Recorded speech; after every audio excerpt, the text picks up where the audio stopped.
இந்த கதை ஒரு உண்மை கதை. ஆப்பிரிக்காவினுடைய ஒரு சுதந்திர போராட்டம். தனது தாய்நாட்டு மக்களை தன்னுடைய குழந்தையாகவும் தன்னுடைய குழந்தைக்காகவும் போராடிய ஒரு வீர மங்கையினுடைய கதை.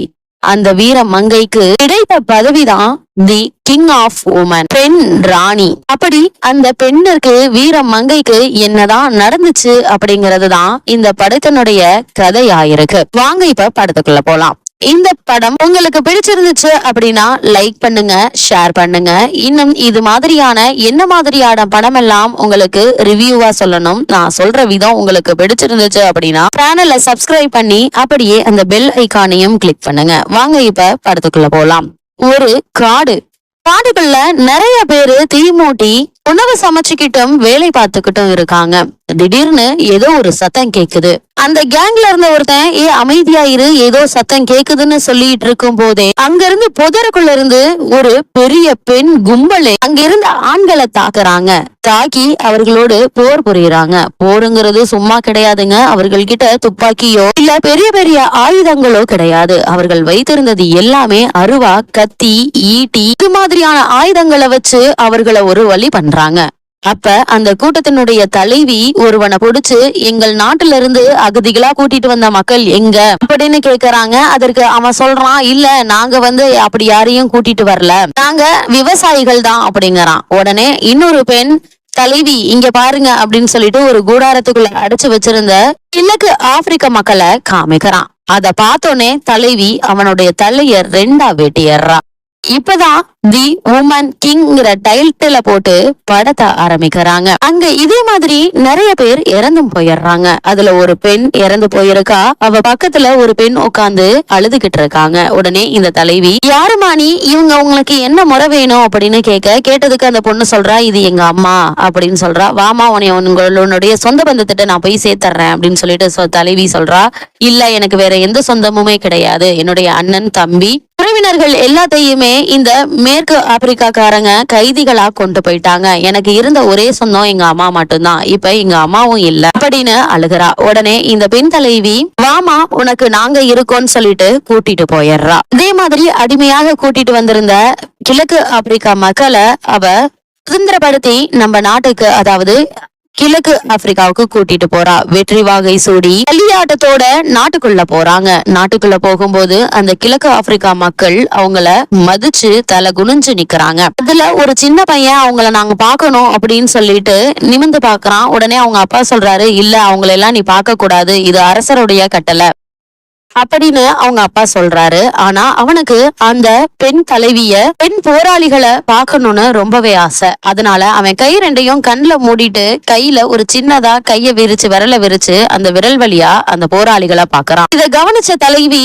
ஒண்ணுமே சொல்லாம போறா. ஆனா அந்த போராளிகள்ல இருந்த ஒரு பொண்ணு அந்த பையன் பக்கத்துல போய் கைய எடுத்துட்டு, பாரு நாங்க தான் அந்த போராளி அப்படின்னு சொல்லிட்டு அந்த பையனை பார்த்து சிரிச்சுட்டு போறா. உடனே அவன் கையை எடுத்துட்டு சந்தோஷமா அவங்கள பார்த்து சிரிக்கிறான். இப்ப அவங்க நாட்டுக்குள்ள அவங்க போயிடுறாங்க. போனாலும் அவர்களுக்குன்னு ஒரு அரண்மனை, அந்த அரண்மனைக்குள்ள அவங்க சுதந்திரமா இருக்கலாம், என்ன வேணா செஞ்சுக்கலாம், ஆடலாம், பாடலாம், ஓடலாம். அவங்களுக்குன்னு ஒரு தனி உலகமே உள்ள இருக்கு. இந்த தலைவியோடைய பெயரு நனிஸ்கா.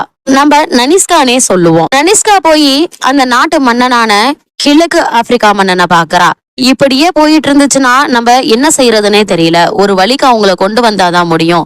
அதாவது இந்த நாட்டுல என்னதான் பிரச்சனை அப்படின்னு சொல்லி பார்த்தா, ஆப்பிரிக்காங்கிறது ஒரே நாடுதான். இந்த ஆப்பிரிக்காங்கிற ஒரே நாட்டுல 2 பிரிவுகள் இருக்காங்க. அதாவது கிழக்கு ஆப்பிரிக்கா, மேற்கு ஆப்பிரிக்கா. கிழக்கு ஆப்பிரிக்கால பெண் போராளிகள், ஆண் போராளிகள்னு 2 பிரிவுகள் இருக்கு. ஆனா இந்த பெண் போராளிகளை பார்த்து அந்த கிழக்கு ஆப்பிரிக்கா மட்டும் இல்லாம மேற்கு ஆப்பிரிக்காக்காரங்களுமே பயப்படுவாங்க. அந்த மேற்கு ஆப்பிரிக்காக்காரனுங்க கிழக்கு ஆப்பிரிக்காவுக்கு போர் தொடுத்து வருவாங்க. அதுல இந்த பெண் போராளிகள் ஆண் போராளிகளை தூக்கிட்டு போயிருவாங்க. சண்டையில தூக்கிட்டு போய் ஆப்பிரிக்கால இருக்க மேற்கு மாகாணத்துல அவங்கள சந்தையில வித்துருவாங்க. அதுவும் யாருகிட்ட அப்படின்னா ஐரோப்பாட்ட. ஏன்னா அவங்க ஐரோப்பா கிட்ட அடிமைகளா இருந்தாங்க.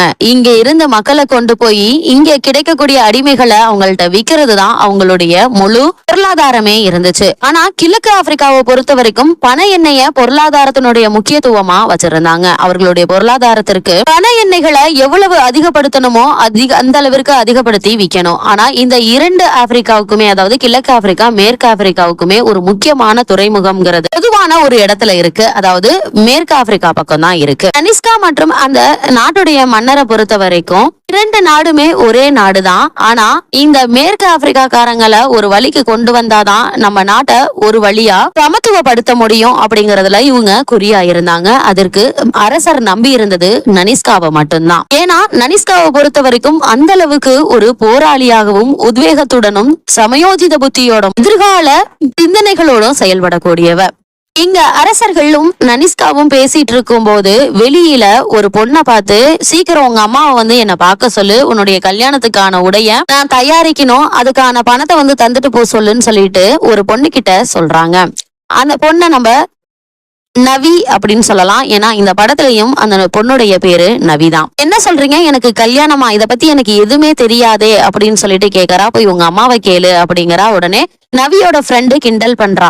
என்னது உனக்கு கல்யாணமா பத்தியா, நான் தான் சொன்னேன்ல அதுக்குள்ள கல்யாணத்துக்கு ரெடி பண்ணிக்கிட்டு இருக்காங்கன்னு, இனிமேட்டு உனக்கு ஜாலி தான் அப்படின்னு சொல்லிட்டு இருக்கா. என்னது எனக்கு கல்யாணமா, இது எனக்கு ஒத்தே வராது அப்படின்னு சொல்லிட்டு நவி சொல்லி பேசிக்கிட்டே போறா. வீட்டுக்கு போன அங்க ஒரு மாப்பிள்ளை நிக்கிறான். மாப்பிள்ளைக்கு நேர் எதிர நிக்க வச்சு அந்த மாப்பிள்ளைக்காரன் சொல்றான், நீ எனக்கு 3 பனைமர தோப்பு இருக்கு, இனிமேட்டு வேலை செய்யறதுக்கு ரெடி ஆயிக்க அப்படின்னு வேகமா அடிச்சிடறான்.